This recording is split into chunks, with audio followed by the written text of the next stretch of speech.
Everyone. आज हम techniques of teaching के पेपर में मॉडल्स ऑफ टीचिंग का टॉपिक कंटिन्यू करने जा रहे हैं। एज वी हैव डिस्कस्ड कि मॉडल होता क्या है, ये एक इंस्ट्रक्शनल डिज़ाइन होता है जो टीचिंग लर्निंग कंडीशंस को और एनवायरनमेंट को इंटर रिलेट करने का काम करता है। ये बच्चे की बेटर लर्निंग आउटकम्स के लिए यूज़ किया जाता है। ये एक ऐसा डिज़ाइन है जो ऑब्जेक्टिव्स को ध्यान में रखा जाता है और इससे क्या है, एनवायरनमेंट को हम ये कह सकते हैं कि बच्चे के एनवायरनमेंट के अकॉर्डिंगली उसको किस टाइप की इंस्ट्रक्शंस देनी चाहिए उसके बारे में हमें बताता है। So we will start with assumptions of teaching model. सबसे पहली अजम्पशन है कि बेस्ड ऑन सम स्पेसिफिकेशन। जो भी टीचिंग मॉडल है वो किसी स्पेसिफिकेशन के ऊपर बेस्ड होता है। स्पेसिफिकेशन कोई भी हो सकती है, चाहे वो एनवायरनमेंट है कि किस एनवायरनमेंट में पर्टिकुलर स्टूडेंट किस टाइप से बिहेव करेगा, या कोई पर्टिकुलर मैकेनिज़्म है स्टूडेंट के रिएक्शन को रिकॉर्ड करने का, या ये कह सकते हैं कि बच्चे की परफॉर्मेंस को किस टाइप से जज करना है, उसकी स्पेसिफिकेशन है। ये सब हमें अज्यूम करके चलते हैं जो भी हम टीचिंग मॉडल यूज़ करने जा रहे होते हैं उसमें।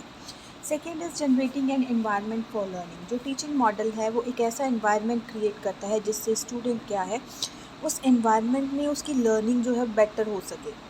एक ऐसा माहौल पैदा किया जाएगा जिससे कि क्या होगा कि जो प्रोसेस ऑफ लर्निंग है वो इन्हांस हो सके, उसकी इंटरेक्शन बेटर हो सके एनवायरनमेंट से। इंटरडिपेंडेंस होती है मॉडल के में, ये हम मान के चलते हैं कि एक के साथ दूसरी एक्टिविटीज़ जो हैं वो सब कुछ इंटरडिपेंडेंट होता है। मीन्स जो कंटेंट है या स्किल है या इंस्ट्रक्शनल रोल्स हैं, टाइप ऑफ एक्टिविटीज़ है, फिज़िकल फैसिलिटीज़ हैं, वो सब जो है एनवायरनमेंट के साथ इंटरेक्ट करते हैं और उसके ऊपर डिपेंडेंट होते हैं। हर एक मॉडल से हम डिफरेंट टाइप का जो एनवायरनमेंट है वो क्रिएट कर सकते हैं और हर एक का आउटकम जो है वो डिफरेंट हो सकता है।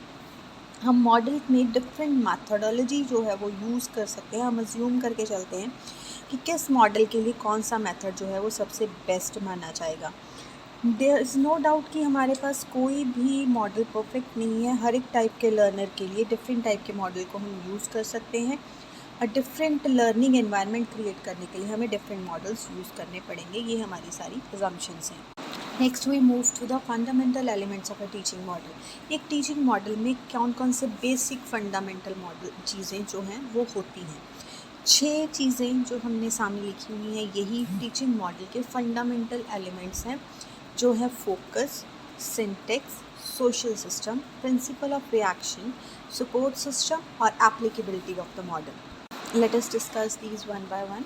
फोकस होता है सेंट्रल एस्पेक्ट क्या है किसी टीचिंग मॉडल का, किसी मॉडल का थीम क्या है, किस लिए वो मॉडल एक्सप्लिसिटली स्टैंड कर रहा है, ऑब्जेक्टिव क्या है किसी भी एनवायरनमेंट को क्रिएट करने के, वो फोकस होता है। मीन्स किस चीज़ के अराउंड पूरा का पूरा जो हमारा टीचिंग है वो रिवॉल्व करेगी, that is the focus.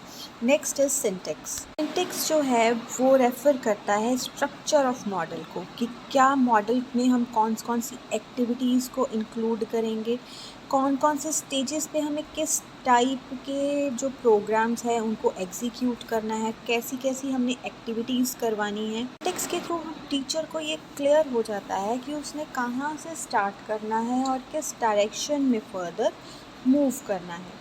Next is social system.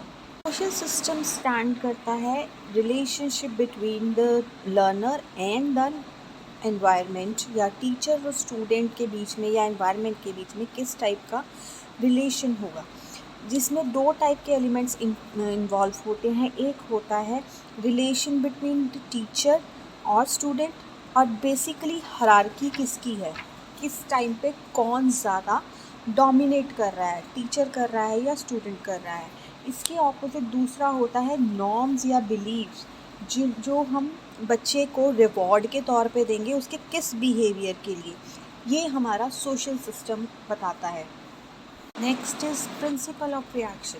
Principle of reaction वो गाइडलाइंस होती हैं जो टीचर देता है for the response of the learner.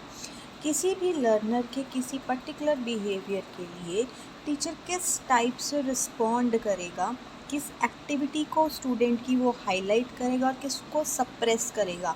Means कौन सा पॉजिटिव एट्रीब्यूट उसमें बढ़ाना है और कौन से नेगेटिव एट्रीब्यूट को दबाना है, ये प्रिंसिपल ऑफ रिएक्शन के ऊपर डिपेंडेंट होता है। Next is support system. Support system वो होता है जिसमें स्टूडेंट और टीचर, बेसिकली टीचर क्या करता है, वो सारी एक्टिविटीज़ या जौन जौन सी उसको ज़रूरतें हैं किसी मॉडल को कंप्लीट करने के लिए, वो सब कुछ सपोर्ट सिस्टम में आएगा। इसमें एक तो टीचर के स्पेसिफिक रोल्स आ जाएंगे, साथ में जो रिक्वायर्ड है मटेरियल रिक्वायरमेंट्स, जैसे बुक्स हो गई, एवी एड्स हो गई, इंस्ट्रक्शनल सिस्टम्स हो गए, या कुछ और भी स्केल्स या जो भी टीचर ने यूज़ करना है, वो सब कुछ सपोर्ट सिस्टम में इंक्लूड होता है।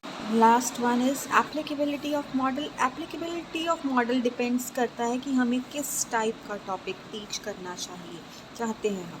जिस टाइप का टॉपिक हम टीच करना चाहते हैं उसी अकॉर्डिंगली हमारी जो एप्लीकेशन है मॉडल की वो चलेगी। अगर हम बहुत बड़े लेसन्स के लिए ले रहे हैं तो हमें डिफरेंट मॉडल यूज़ करना पड़ेगा। अगर शॉर्ट टर्म कोई बिहेवियर चेंज लेके आनी है उसके लिए हम डिफरेंट मॉडल यूज़ कर सकते हैं। तो जो भी मॉडल हम यूज़ कर रहे हैं वो उस किस पे बेस्ड होगा, हम कौन सी डोमेन को टारगेट करना चाहते हैं, कोग्निटिव को, अफेक्टिव को या साइकोमोटर को। जिस डोमेन को हम टारगेट करना चाहते हैं उसके रिलेटेड ही हमें मॉडल ऑफ टीचिंग यूज़ करना होगा। Thank you so much.